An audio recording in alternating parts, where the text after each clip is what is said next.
Dan, considering all the presidents you've covered, all of whom have carried the label with them around the world as leader of the free world, to see this tonight, to see the president pull the United States out of a worldwide agreement, to see the president of France then step up, specifically speak in English to address the United States of America with a leadership tone on his part about where our future lies in climate and other things. Just an extraordinary moment. Well, it's a momentous moment and a very ominous moment. Because depending on how far President Trump can go and how effective he may be the rest of the way, this can make the United States second tier in terms of world leadership, at least on this subject. And by the way, I totally agree that Russia and Saudi Arabia are the big winners here, but also China is a big winner. Because the Chinese they seek to spread their influence, particularly in Western Europe, do business there. Chinese are big winners. Steve Bannon is a big winner. Steve Bannon is back big time in the White House. In the showdown in the White House between the globalists and the nationalists, Steve Bannon and the nationalists won. But I do think, Lawrence, that there's something else at work here with President Trump. And William Marshall wrote some of this on the internet today. And that is, from the outside looking in, it seems clear that he's mad. He has some rage. He's scared. What did he do with Russia narrative is closing in on him. Still, the investigations about his tax returns, which you know a lot of, closing in on him. He just came back from this European trip and he was angry with the leader of Germany, Ms. Merkel, and the new leader of France. So what you have here is a president who's lashing out in anger. We haven't had a president this psychologically troubled. I'm trying to use my language very carefully. We haven't had a president this psychologically troubled in this way since at least Richard Nixon. Yes. And remember, we're still very early in the Trump presidency. But this decision today history is going to punish Donald Trump for this decision. And the question is, how much will it punish our own country? Now, that may depend on how much of the slack that they can take up, that individual state governments, local governments, and people who know, including corporations, who know this is a bad decision, try to resist it. But, you know, the presidency is very strong, and when he makes this kind of decision, there are consequences. There are consequences of an election. He was elected. There are consequences of these kinds of decisions. But I do think that it's time for us to take a deep breath, be calm, be steady about it. Over the long pull, we'll probably be all right. That no president is stronger than the whole country, and this is not a popular decision in the country.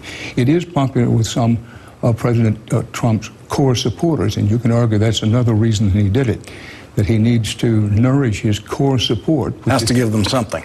Yeah, it has to give them something.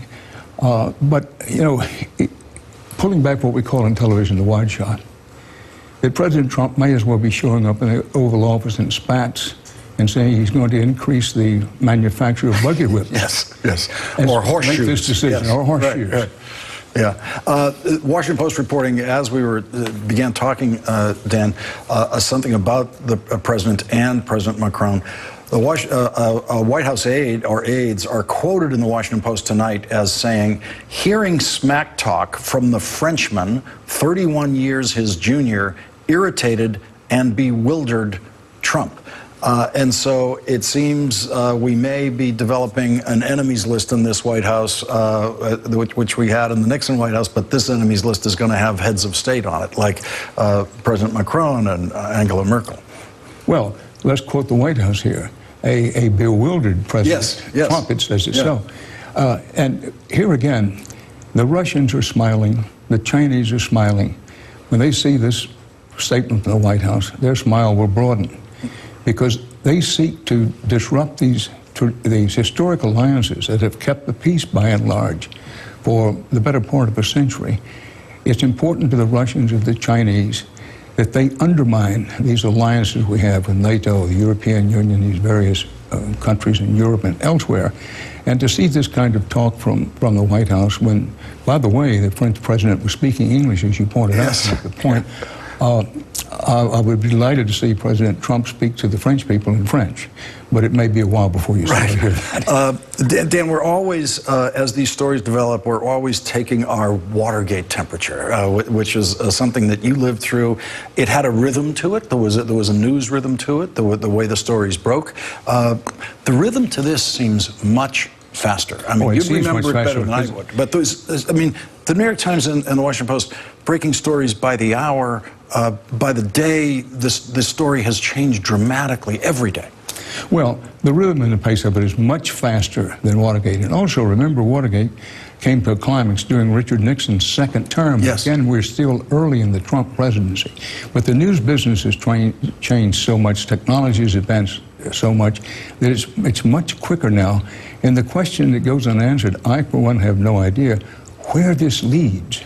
Is the open question, because you're quite right. It isn't just a drip, it's almost a steady stream of one story after another. And, you know, thank heaven and other powers that may be for the Washington Post and the New York Times and other news enterprises that have been breaking these stories. But this is why I say, and I think the White House has confirmed tonight, that President Trump, he's bewildered. What was the old word they used? Irritated and bewildered. Bewildered, irritated. And I think he's beginning to realize he's in over his head. He came in very confident as a business leader. But being president is not just being a CEO. For one thing, when you're a CEO, you pick up the phone and tell somebody to do something, you have to do it. In a democratic system, can't do that. And some of the weaknesses that this White House has that the Nixon White House didn't have is no one ever said a bad word about President Nixon's son-in-laws. No, that's true. Well, I hesitate to laugh about it because it's serious, and I think it needs to be said that the son-in-law has not been proven guilty of anything. But again, when we talk about President Trump being irritated, bewildered, mad, angry, and enraged, hearing his son-in-law, whom he apparently likes very much and is in very tight and knows an awful lot, again, the narrative, almost daily, this addition to the narrative, a lot of questions to ask about the son-in-law. What did he know? When did he know it? With whom he met? There was another development of it today.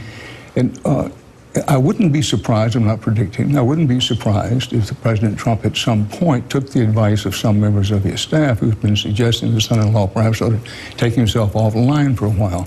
But all of this is getting very, very serious, not just for President Trump and the future of his presidency, but for the country as a whole. And now I come back to this decision about pulling out of the Paris Accords.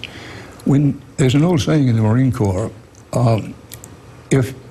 if you can't pick up the cadence, you better check your own step, which is a way of saying everybody in the world is signing on this thing except Syria and Nicaragua. And if the United States of America is to remain in a leadership role on this and other issues, we can't just stand with Nicaragua and Syria. Dan Rather, always a pleasure to have you here. Really appreciate it. Thank you. Thank you.